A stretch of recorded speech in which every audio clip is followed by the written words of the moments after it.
السلام علیکم. ٹاکلوجی کی ایک اور آزادی اسپیشل ویڈیو کے ساتھ میں ہوں طاہر ظفر. امید ہے آپ لوگ سب خیریت سے ہوں گے. جیسا کہ آپ لوگ سب 14 اگست کو نہایت جوش و خروش کے ساتھ اور عقیدت کے ساتھ منا رہے ہیں، اور پورا پاکستان ہی جو ہے وہ اس 76ویں یوم آزادی کو بڑے ہی احسن طریقے سے منا رہا ہے. تو یہاں پر میں چاہتا ہوں کہ پاکستان کی عوام اور پاکستان کے جو رہنے والے ہیں ان کو کچھ ایسی باتیں اور ایسی جو ہے ٹاپکس جو ہے ان کے سامنے لایا جائے، پیش کیا جائے، جس کے ذریعے سے یہ جو ملک ہے، ہم سب کی ہی خواہش ہے کہ یہ جو ہے ترقی کی راہوں پر گامزن ہو، اس کے اندر استحکام آئے، خوشحالی آئے، امن و امان کی صورتحال بہتر ہو. ہم سب کی خواہش ہے. تو میں چاہتا ہوں کہ اس موقع پر یہ جو اتنا پرمسرت موقع ہے، تمام ہی پاکستانی جو ہے وہ بڑے جوش و خروش کے ساتھ منا رہے ہیں اس 14 اگست کو. تو اب جب یہ 15 اگست کا جو وقت آ رہا ہے اور یہ 76ویں ہمارا 77واں سال شروع ہو رہا ہے، تو میں چاہتا ہوں کہ اپنی عوام کو، اپنے دوستوں کو، بزرگوں کو کچھ ایسے جو ہے ٹاپکس سامنے لایا جائے جس کے ذریعے سے ان کی جو ہے تربیت اس طرح سے ہو، ان کے اندر جو شعور کی منازل ہے وہ اس طرح سے وہ طے کریں کہ پاکستان آگے آنے والے وقتوں میں جو ہے وہ ایک نمایاں ملک بن سکے، اور جو ہے لوگ جو ہے اس کا چرچا کریں، اور جو ہے جو اس کی جو عوام ہے وہ ایک خوشحال زندگی گزار سکے. تو اگر ہم اس ویڈیو کا باقاعدہ آغاز کرتے ہیں تو ہم سب کے علم میں تو یہ بات ہے کہ پاکستان جو ہے ابھی ہر طرف سے مسائل کا شکار ہے. کچھ سمجھ نہیں آتا کہ سیاسی استحکام اور معاشی استحکام کب آئے گا، اور دوسرے جو ہمارے ممالک ہیں، ہمسائے ممالک، وہ بڑی تیزی سے ترقی کی راہوں پر گامزن ہیں. بنگلہ دیش کو آپ دیکھ لیں، انڈیا ہو یا ایران ہو، چائنا ہو، وہ اور پورا اوور آل ساؤتھ ایشیا آپ دیکھ لیں تو وہ ترقی کی منازل بڑی تیزی سے طے کر رہا ہے. اور دل جو ہے بڑا رنجیدہ ہوتا ہے پاکستان کی حالت دیکھ کے کہ وہاں جو ہے وہ سیاستدان اور جو پالیسی میکرز ہیں وہ آپس میں ہی گتم گتہ، ان کو سمجھ نہیں آ رہی کہ کس طرح جو ہے پاکستان کی باغ دوڑ صحیح سمت میں ڈالے جائے. تو سب جو ہے آپ دوسرے بھی بہت سے لوگوں کو سنتے ہوں گے، وہ پاکستان کے مسائل پر بات کرتے ہیں اور وہ پھر اپنے اپنے طریقے سے حل بتاتے ہیں، لیکن ان میں جو بنیادی نکات ہوتے ہیں وہ اس پر بات کرنے کی ہمیں سب کو ضرورت ہے. اور اپنے نوجوان نسل کو، خاص طور پہ جو بچے ہیں اور جو نوجوان نسل بڑی ہو رہی ہے، اپنے تعلیمی منازل طے کر رہی ہے، تو ان کے اندر جو یہ شعور ہے وہ ضرور ڈالنے کی ضرورت ہے ان کے دماغ میں کہ کسی بھی ملک کی جو ترقی ہوتی ہے وہ 3 بنیادی نکات پر وہ حامل ہوتی ہے. سب سے پہلا جو وہ سسٹم ہوتا ہے یا پہلا جو نقطہ ہوتا ہے وہ کہ کسی بھی ملک کا سیاسی نظام کیسا ہے، اور کیا وہ سیاسی نظام تسلسل کا جو ہے وہ حامل ہے، یا وہ اس کے اندر جو کنفیوژن کی سی ایک اسٹیٹ پائی جاتی ہے. تو اگر آپ پاکستان کا موازنہ انڈیا سے کریں تو پاکستان جب سے آزاد ہوا ہے اس وقت سے لے کر اب تک جو ہے اس کے اندر سیاسی افراتفری آپ کو نظر آئے گی، جبکہ اس کے مقابل انڈیا جو کہ ہمارے ساتھ ہی آزاد ہوا تقریباً، اور ان 76 سالوں میں وہاں جو ہے سیاسی طور پر آپ دیکھیں تو استحکام پایا جائے گا. ان کے ابھی مسائل بہت ہیں، لیکن آپ دیکھیں، غور کریں کہ ان کے جو سیاسی نظام ہے وہ ڈیریل نہیں ہوا.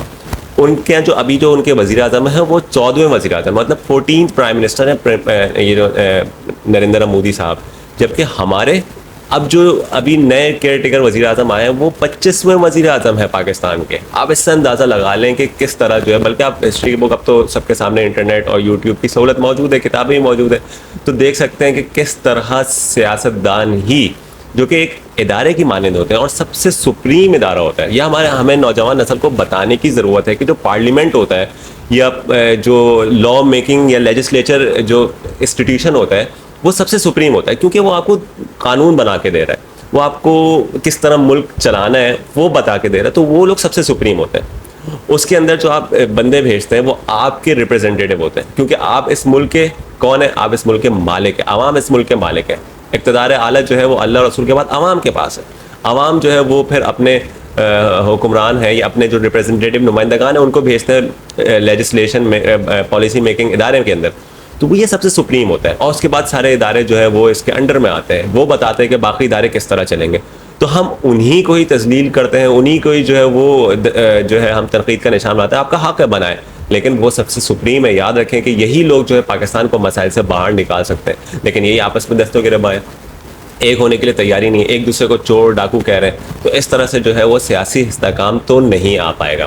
ہمیں چاہیے کہ یہ سارے سیاستدان اور ان کے جو فالوورز ہیں، ہم عوام ہیں، ایک دوسرے سے دست و گریباں ہونے کے بجائے پاکستان کی خاطر ایک ہو جائے. اب ایک دوسرے سے لڑنے کی ضرورت، بہت 76 سال سے لڑتے ہوئے آ رہے ہیں، اب کوئی ضرورت نہیں، تاکہ دوسرے جو غیر آئینی جو طاقتیں ہیں وہ ہم پر حملہ آور نہ ہو جائے. کیونکہ یہ جو لیجسلیچر ہوتی ہے، یہ جو پارلیمنٹ ہے، قومی اسمبلی ہے، یہ سب سے سپریم ہے. یہ یہاں آپ کے نمائندگان بیٹھتے ہیں، آپ کے ریپرزینٹیو. تو کوئی دوسرا ادارہ ان کو کیوں جو ہے وہ تنقید کا نشانہ بناتا ہے؟ ہم نے ان کو بھیجا ہے، ہم ان سے پوچھ کریں گے، ہم ان سے سوالات جواب کریں گے، لیکن باقیوں کا کوئی حق نہیں بنتا. ہم ان کو دیکھ لیں گے 5 سال بعد جب یہ ہم سے ووٹ مانگنے آئیں گے. لیکن کیا ہے کہ ہمیں شعور نہیں ہے، ہمیں اس بات کا ادراک ہی نہیں ہے کہ ان کی کیا عزت ہونی چاہیے. اور نہ صرف ہم جو ریپرزینٹیو بھیجتے ہیں ان کو بھی خود بھی ادراک نہیں ہے کہ ہم وہاں جا کے کس قسم کے جو ہے کام کریں، ہماری ذمہ داریاں کیا ہیں. تو اگر یہی سب چلے گا تو پاکستان جو ہے وہ آگے نہیں بڑھ پائے گا. اب دوسرا جو نظام، یہ تو سیاسی نظام کی بات ہو گئی. میں نے بتا دیا وہاں 14 پرائم منسٹر آئے ان 76 سالوں میں، ہمارے 25 آ چکے ہیں. تو اس سے پتہ چلتا ہے کہ کنفیوژن بہت زیادہ ہے ادھر. تو ہمیں اس چیز کو ایڈریس کرنے کی ضرورت ہے. دوسرے نمبر پہ جو نظام آتا ہے وہ معاشی نظام ہے. پاکستان کا معاشی نظام، اس کی جو پالیسی ہے وہ ہر آنے والی جو گورنمنٹ ہے وہ اپنے حساب سے جو ہے لاگو کرتی ہے. تو پھر اگین ایک کنفیوژن سی کیفیت آ جاتی ہے پاکستان میں. پچھلی والی جو حکومت ہے اس کی جو پالیسی ہیں وہ دوسری آنے والی حکومت اس کو ختم کر دیتی ہے. تو اس سے ہوتا کیا ہے، عوام کے اندر بھی ایک حیرانی کیفیت سی آ جاتی ہے. جو انویسٹر ہیں، جو آپ کے ملک میں انڈسٹری لگائیں گے، جو آپ کے ملک میں پیسہ لے کر آئیں گے، ان کے اندر بھی کنفیوژن آ جاتی ہے. اور پھر ان کا جو ہے وہ جو کانفیڈنس ہے وہ شیک ہو جاتا ہے. اور پھر وہ جو ہے آپ کے ملک میں مزید انویسٹمنٹ کے لیے تیار نہیں ہوتے. وہ کہتے ہیں کہ ہر آنے والا، ایک تو گورنمنٹ پورے 5 سال رہتی نہیں ہے، 2-3 سال بعد ان کا جو ہے وہ صفایا کر دیا جاتا ہے. پھر جب وہ نئی گورنمنٹ آتی ہے وہ اپنے حساب سے رول لے کر آتی ہے. تو اس سے جو ہے وہ ان کی جو میں نے بتایا کہ کانفیڈنس ہے وہ شیک ہوتا ہے. وہ پھر مزید انویسٹمنٹ نہیں لے کر آتے ہیں اور اس کے ذریعے سے ہماری جو اکنامی ہے وہ بڑی شدید متاثر ہوتی ہے.